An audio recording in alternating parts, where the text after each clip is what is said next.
गांव कालिकापुर चारों ओर से घने जंगलों से घिरा हुआ था। यहाँ के लोग एक सदियों पुरानी परंपरा निभाते थे जिसे वे रात्रि रिचुअल कहते थे। इस परंपरा के बारे में कहा जाता था कि यह गांव को बुरी आत्माओं और प्रलय से बचाती है। लेकिन इस रिचुअल के बारे में कुछ ऐसा था जिसे गांव वाले छिपाते थे। आदित्य और विवेक, जो एक डॉक्यूमेंट्री फिल्म मेकर थे, इस गांव में शोध के लिए पहुंचे। उन्होंने सुना था कि यह रिचुअल किसी रहस्यमयी शक्ति को संतुष्ट करने के लिए किया जाता है। गांव के लोग अजनबियों को इस रस्म के करीब नहीं आने देते थे, लेकिन आदित्य और विवेक ने ठान लिया था कि वे इस रहस्य से पर्दा उठाएंगे। गांव की मुखिया दादी मंगला ने उन्हें चेतावनी दी, इस रिचुअल से दूर रहो। तुम्हें जो देखना है वह तुम्हारे भीतर डर को हमेशा के लिए घर दे देगा। लेकिन उनकी जिज्ञासा कम नहीं हुई। अंधेरी रात थी, आसमान पर काले बादल मंडरा रहे थे। आधी रात को अदिति और विवेक चोरी छिपे गांव के पुराने मंदिर पहुंचे। मंदिर के चारों ओर गांव के लोग सफेद कपड़ों में खड़े थे। उनके हाथों में मशालें थीं और वे किसी अज्ञात भाषा में मंत्र पढ़ रहे थे। मंदिर के बीच में एक बड़ा पत्थर रखा था जिस पर लाल रंग से अजीब चिन्ह बनाए गए थे। जैसे ही मंत्रों की ध्वनि तेज हुई,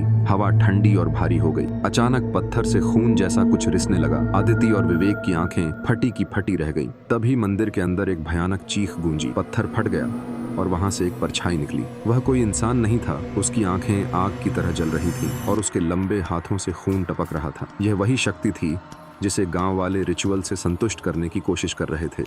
आदित्य ने विवेक का हाथ पकड़कर जंगल की ओर भागने की कोशिश की, लेकिन जैसे ही वे भागे, वह परछाई उनके पीछे आ गई। हर कदम पर ऐसा लगता था जैसे अंधेरा उनके भीतर समा रहा हो। जंगल में पत्तों की सरसराहट, अजीब आवाजें और अचानक चुप्पी उनकी सांसें रोक रही थीं। अगले दिन अदिति बेहोश हालत में गांव के बाहर मिली। विवेक का कोई पता नहीं था। गांव वालों ने कहा, जिसने रिचुअल को तोड़ा वह बुराई के साथ हमेशा के लिए बंध जाता है। आदित्य शहर तो लौट आई, लेकिन अब उसे हर अंधेरे कोने में वही जलती आंखें दिखाई देती थी। उसे लगता था जैसे वह परछाई उसकी हर सांस पर नजर रख रही हो।